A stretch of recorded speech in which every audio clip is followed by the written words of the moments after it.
గొప్ప గొప్ప పదాలని చూపించడం తప్పించి ఎప్పుడూ దాన్ని ఒక వార్ రూమ్ అంటాం. మొన్న పాకిస్తాన్ మీద దాడి చేసేటప్పుడు నరేంద్ర మోడీ ఆ వార్ రూమ్లో కూర్చుని ఆ అటాక్స్ చూశారు.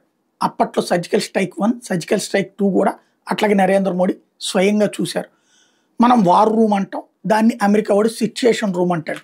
నిన్న ట్రంప్ ఇజ్రాయెల్ నుంచి వ్యవహారానికి సంబంధించి ఇజ్రాయెల్ ఇరాన్ మీద దాడి చేస్తున్న సందర్భంలో G7 అర్ధాంతరంగా ముగించుకుని వచ్చింది. సిచ్యువేషన్ రూమ్లో రెడీ అవ్వమని వాస్తవంగా 1961 అప్పుడు అధ్యక్షుడు జాన్ ఎఫ్ కెనడీ ప్రారంభించారు. తన పక్కలో బల్లెంలా మారిన క్యూబాలో అమెరికా కొన్ని అసమ్మతి సాయుధ మొక్కల్ని చొప్పించింది. ఫిడెల్ కాస్ట్రో ప్రభుత్వాన్ని కోల్దోసేందుకు చేసిన ప్రయత్నాన్ని కెనడీ అక్కడి నుండే పర్యవేక్షించారు. అయితే బే ఆఫ్ పిగ్స్ ఆక్రమణగా ప్రసిద్ధమైన నాటి ఆపరేషన్ విఫలమైంది. ఈ గదిని అత్యధిక సార్లు ఉపయోగించిన వాళ్ళు లండన్ బి జాన్సన్. వియత్నాం యుద్ధంలో జరుగుతున్న పరిణామాల మీద ఆయన ఈ గదిలో నిత్యం సమావేశాలు నిర్వహించేవారు. శాశ్వతంలోని వెస్ట్ వింగ్ బేస్మెంట్లో ఈ గది ఉంది. దాదాపు 5520 చదరపు అడుగులు విస్తీర్ణం ఉన్న ఈ గదిలో కాన్ఫరెన్స్ రూము, నిఘా నిర్వాహక కేంద్రం ఉంటాయి. అమెరికా అధ్యక్షుడు, ఆయన సలహాదారులు దేశం లోపల బయట సంక్షోభ సమయాల్లో పరిస్థితులను సమీక్షించడానికి ఇక్కడ సమావేశం అవుతారు.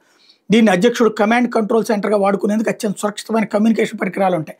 1961 ఈ గది ఏర్పాటు చేశారు. తొలిసారిగా క్యూబా సంక్షోభంలో వాడారు.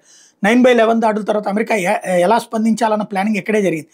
అల్ఖైదా ఉగ్రవాది అబుల్ మసబ్ అల్ జరాక్వి మీద దాడికి పథక రచన ఇక్కడే జరిగింది. 2011 అల్ఖైదా అగ్రనేత Osama bin Laden America navy seals పాకిస్తాన్లో మట్టుబెట్టిన ఆపరేషన్ కూడా ఒబామా ఇక్కడి నుంచినే పర్యవేక్షించారు. 2020లో ఐసిస్ ఉగ్రవాది అబూబకర్ అల్ బగ్దాదీని సిరియాలో అమెరికా దళాలు మట్టుబెట్టిన ఆపరేషన్ కూడా అధ్యక్షుడు ట్రంప్ ఇక్కడి నుంచినే పర్యవేక్షించారు.